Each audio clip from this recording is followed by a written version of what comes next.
Indonesia sebagai salah satu negara agraris memiliki keanekaragaman sumber daya alam yang melimpah ruah.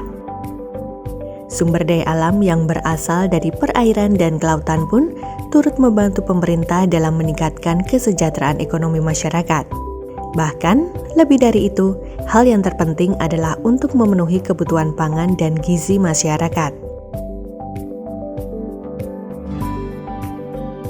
Pemerintah dalam hal ini, Dinas Kelautan dan Perikanan DIY berupaya membangun dan mengembangkan sektor perikanan dan kelautan dari hulu ke hilir agar kesejahteraan masyarakat meningkat.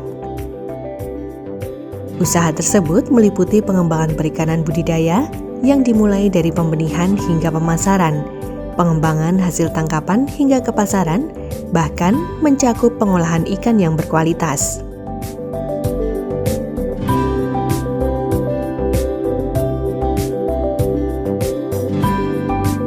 Kita ketahui bersama bahwa konsumsi makan ikan di daerah istimewa Yogyakarta saat ini masih cukup rendah jika dibanding dengan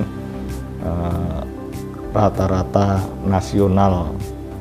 Mengingat pentingnya mengkonsumsi ikan, di mana ikan mengandung unsur-unsur yang diperlukan oleh tubuh dan tidak dipunyai atau tidak dikandung oleh bahan pangan yang lain seperti omega 3, omega 6, omega 9, DHA, sitin, sitosan dan lain sebagainya yang itu sangat dibutuhkan oleh tubuh kita, sehingga makan ikan atau konsumsi makan ikan harus kita tingkatkan, ya paling tidak mendekati dengan rata-rata nasional. Dinas Kelautan dan Perikanan DIY turut mendukung UKM yang berada di daerah istimewa Yogyakarta memproduksi olahan hasil perikanan. Salah satunya adalah Mr. Telo yang beralamat di Klepu, Banjar Arum, Kalibawang, Kabupaten Kulon Progo.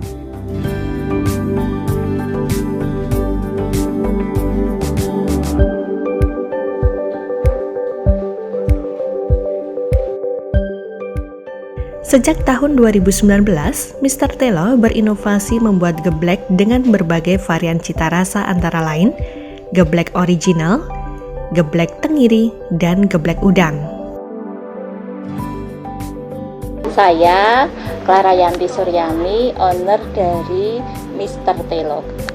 Produk saya adalah geblek, aneka macam geblek yang ada geblek original, geblek tuna, geblek tenggiri, geblek udang, ada produksi cireng dan singkong keju juga. Hari ini kita mau buat produksi geblek original, geblek tenggiri, sama geblek udang. Bahannya dari geblek, bahan bakunya adalah padi singkong murni, jadi padi basah. Terus bumbu-bumbunya cuman garam sama bawang putih aja. Terus yang geblek ikan kita tambah dengan ikan tenggiri, atau yang udang kita tambah dengan udang.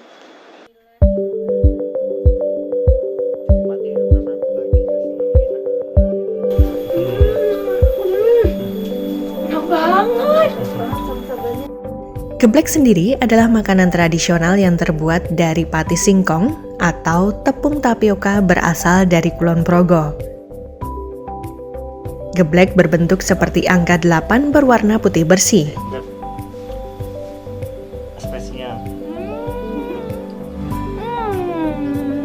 Diolah dengan cara digoreng yang memiliki rasa yang enak, gurih, kenyal, terutama saat dimakan dalam keadaan hangat. Prosesnya singkong kita parut, terus kita peras, kita endapin santannya. Setelah padi mengendap, kita buang airnya. Terus padinya itu, padi basahnya itu baru kita pakai untuk proses pembuatan geblek. Jadi padi yang udah mengendap itu kita rebus kita rebus sekitar 5 menit atau 10 menit, baru kita angkat. Setelah kita angkat, kita masukkan ke mesin pencampuran adonan. Kalau yang original cuman kita tambahin bawang sama garam aja, habis dicampurkan terus masuk ke mesin pembuatan bentuk. Jadi kita buat bentuk, mesin pembuatan bentuk yang panjang-panjang itu, terus nanti dibuat angka 8 masih manual. Angka 8 setelah itu kita packing pakai vakum. Kalau yang proses ikan, kita geblek ikan, kita bersihkan ikannya, terus ikannya kita presto, terus kita giling. Terus seperti pembuatan geblek original tadi, sampai ke pencampuran antara bumbu ikan sama padi.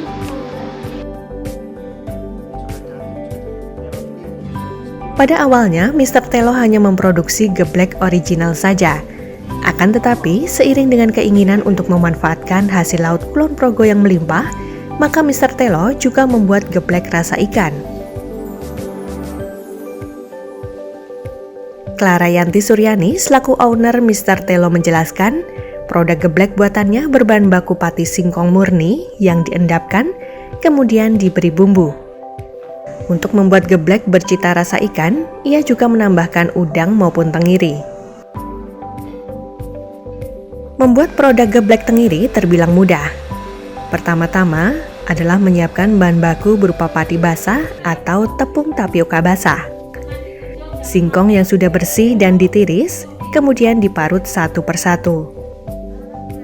Hasil parutan singkong kemudian diperas, lalu diendapkan airnya. Masuk pada proses pengadonan dilakukan pencampuran bumbu berupa garam, bawang, dan ikan tenggiri yang sudah digiling. Kalau banyak yang diminati itu yang tenggiri itu banyak peminatnya, terus udang juga, terus tapi yang paling banyak sekali original, mereka mau ke tes rasa tempo dulu. Iya, cuman bawang sama garam aja. Iya, saya itu kepikir ke empek-empek. Empek-empek pakai ikan banyak diminati. Terus yang kita kan Kulon Progo makanan khasnya kan geblek. Kita kan banyak hasil lautnya kan juga banyak. Kenapa nggak dipadukan antara ikan, udang itu ke gebleknya? Akhirnya saya tahun 2019 coba-coba, saya padukan, saya testerkan ke orang gimana, akhirnya ketemulah itu resep gebleknya. Kalau kandungan gizinya itu kan ikan kan kandungan gizinya banyak ya. Ya, itu kita mengikuti kandungan gizi ikannya itu. Kita 20% itu kandungan ikannya di dalam gebleknya itu. Jadi kita pakai 20% kandungan ikan. Bahan baku ikan tenggiri untuk membuat campuran geblek pun harus diolah secara higienis. Ikan tenggiri dibersihkan dengan air mengalir, kemudian dipresto. Setelahnya, ikan digiling menggunakan mesin penggiling agar memudahkan dalam proses pencampuran dengan bahan lain. Proses selanjutnya adalah adonan dibentuk menjadi beberapa bagian untuk mengurangi suhu panas. Perbagian adonan kemudian dibentuk panjang-panjang menyerupai angka 8. Langkah terakhir adalah proses pengemasan. Yang ini adalah geblek tuna. Jadi kita geblek dengan campuran ikan tuna. Ya, bagi mereka yang senang ikan tuna bisa memilihkan pilihannya pada geblek tuna. Ya, ini geblek udang, warnanya oranye seperti udang. Warnanya oranye seperti udang. Ini juga campuran udangnya 20% campuran udang dari bahan baku. jadi kandungan gizinya juga tinggi juga. Awet, ini awet sampai 6 bulan di freezer. Ya, di freezer kita sampai 6 bulan. Cocok untuk persediaan di rumah, kamar ya. Iya, stok dia. Kalau memang mau cemilan kita tinggal goreng aja. Geplek Mr. Telo telah dipasarkan ke berbagai daerah di Indonesia, bahkan luar negeri, seperti Singapura dan Malaysia. Hingga saat ini, Mr. Telo telah mengembangkan pemasarannya melalui online maupun offline. Secara rutin, Dinas Kelautan dan Perikanan DIY memberikan pembinaan dan dorongan melalui pelatihan, BIMTEK, dan lainnya agar para pelaku usaha olahan ikan dapat maju dan berkembang secara maksimal, sehingga mampu meningkatkan kesejahteraan mereka.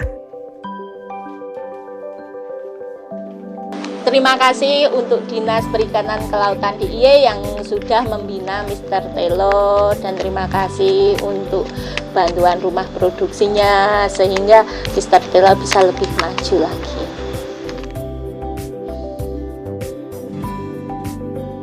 Kepala Dinas Kelautan dan Perikanan DIY, Insinyur Bayu Mukti Sasongka menyampaikan bahwasanya pengembangan teknologi pengolahan hasil perikanan sangat penting. Teknologi pengolahan ikan menjadikan berbagai macam produk makanan semakin diminati dan sesuai dengan lidah masyarakat Yogyakarta. Ikang Agustiawan, Puspadanta melaporkan.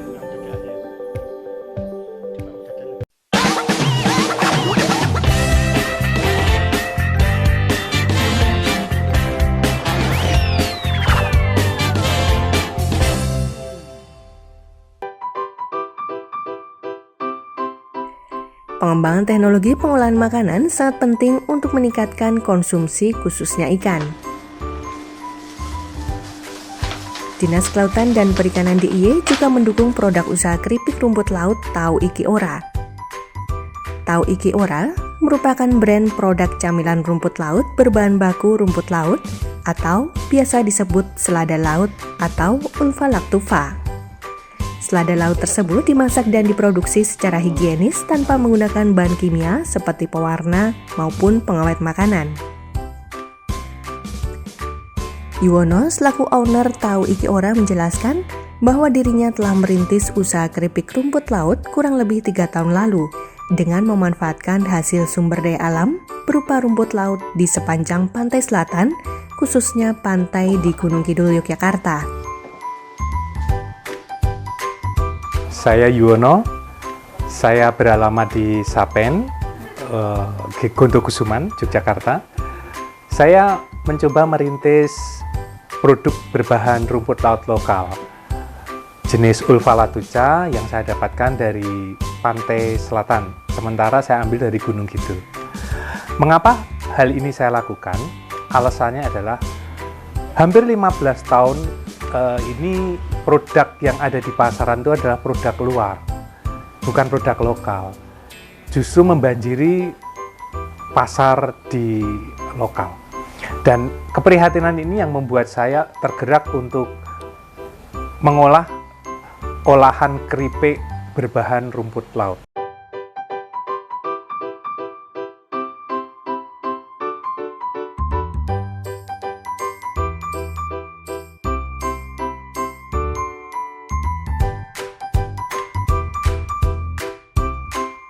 Nah, ini bahan bakunya itu dari rumput laut seperti ini.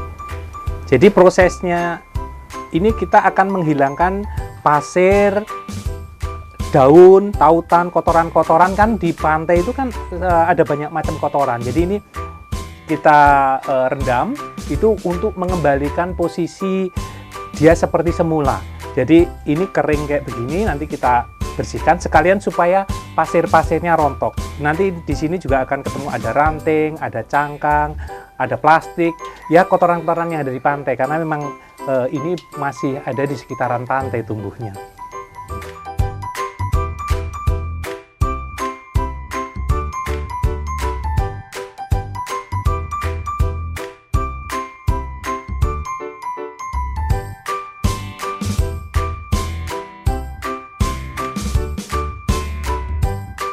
Jadi proses selanjutnya adalah setelah tadi dicuci, kita rebus.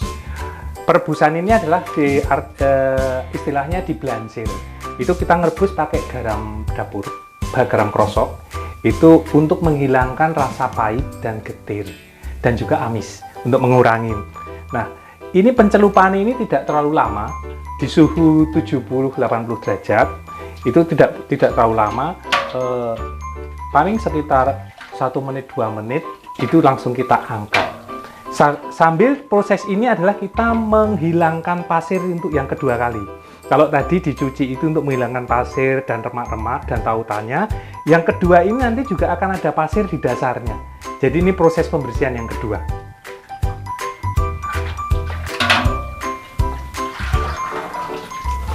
Nah, dalam proses perebusan ini, supaya rumput lautnya itu tidak mateng kelamaan, dia langsung harus dimasukkan ke air dingin supaya proses pematangannya itu berhenti di sana.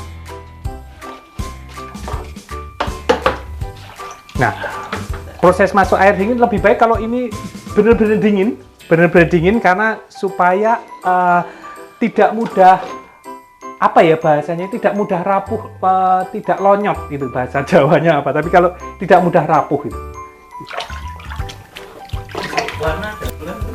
Untuk warnanya tetap tidak ada perubahan karena ini cuma proses pemanasan, warnanya sama aja setelah proses ini.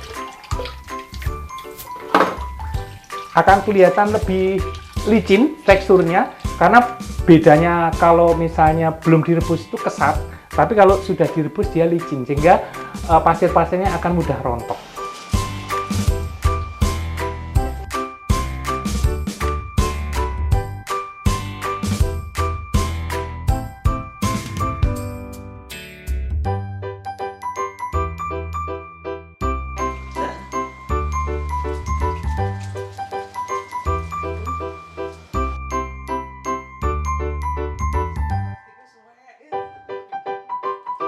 Setelah proses perebusan tadi, kita peras, terus masuk ke proses pembaluran tepung.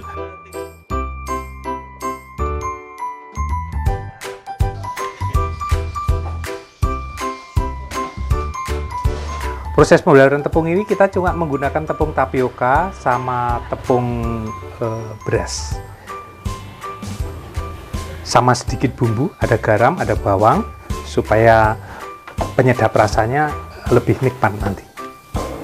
Nah, proses pembaluran ini juga sekalian untuk siapa tahu pas saat dipegang kayak gini nanti masih menemukan pangkal-pangkal yang keras. Jadi ini sekalian dipotek, dihilangkan. Jadi prosesnya itu pembersihan tuh hingga nanti itu tetap prosesnya melalui dibersihin terus gitu prosesnya. Sambil kita melakukan proses bertahap, pembersihan itu berjalan terus.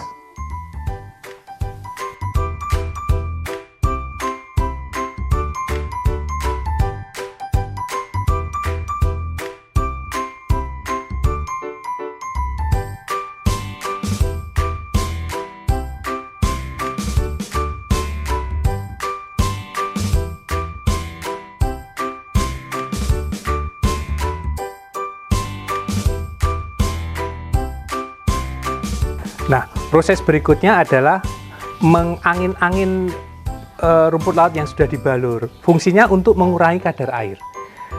Kadar air ini satu, pas saat menggoreng itu juga tidak terlalu boros minyak. Di satu sisi, pas waktu digoreng itu dia nggak rapuh, sehingga posisinya lebih kuat.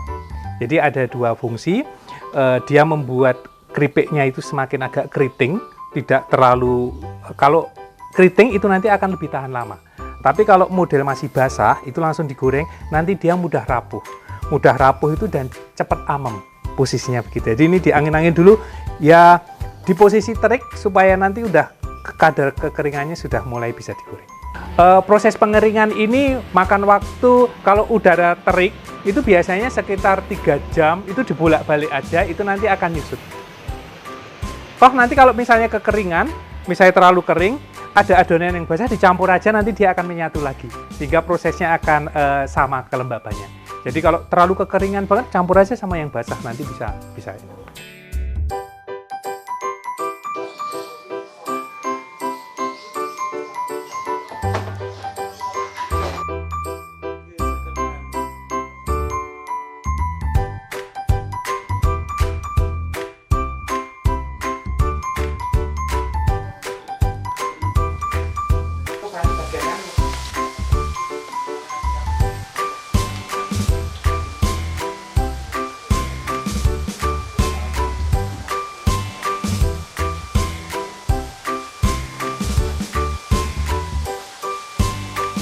Nah, setelah proses penjemuran tadi, penyusutan, kita goreng.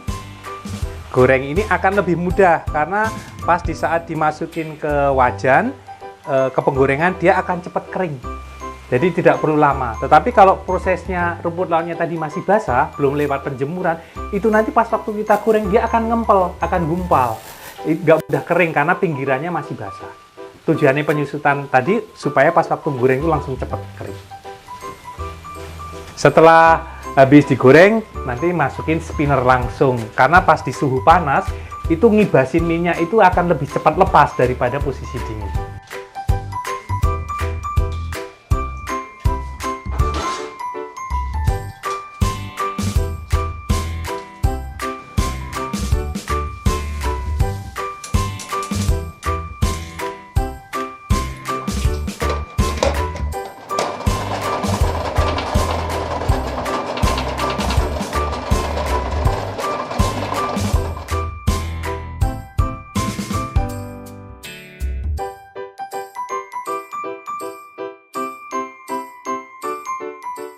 Proses berikutnya adalah proses penaburan bumbu.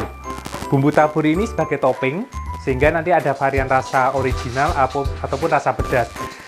Suatu saat yang kemarin itu sempat ada rasa balado, rasa barbecue, tapi sekarang ini fokusnya baru original, gurih asin sama pedas.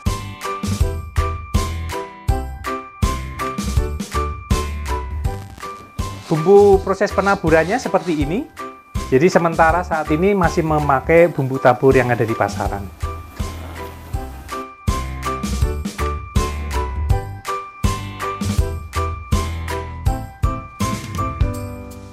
UKM DIY yang mengolah produk perikanan diharapkan dapat meningkatkan kualitas dan kuantitasnya agar nantinya dapat meningkatkan kesejahteraan masyarakat.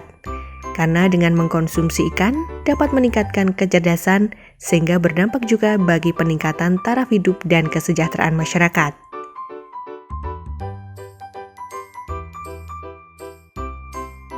Nah, sekarang tahap terakhir adalah pengepakan. Satu dus ini muat 20 pieces. Tahu Iki-Ora ini tersedia dalam 3 varian desain kemasan, masing-masing ada 2 varian rasa. Nah, per pack-nya harga retailnya adalah 17.500. Cukup terjangkau dan cukup kompetitif karena produk yang serupa itu biasanya lebih sedikit. Diharapkan dengan adanya dukungan dan binaan dari Dinas Kelautan dan Perikanan DIY, UKM pengolah hasil perikanan seperti Mr. Telo maupun keripik rumput laut Tahu Iki-Ora dapat meningkatkan kualitas dan kuantitasnya, serta mampu meningkatkan inovasi mengolah bahan baku hasil perikanan menjadi produk yang berkualitas, sehat, dan mencerdaskan.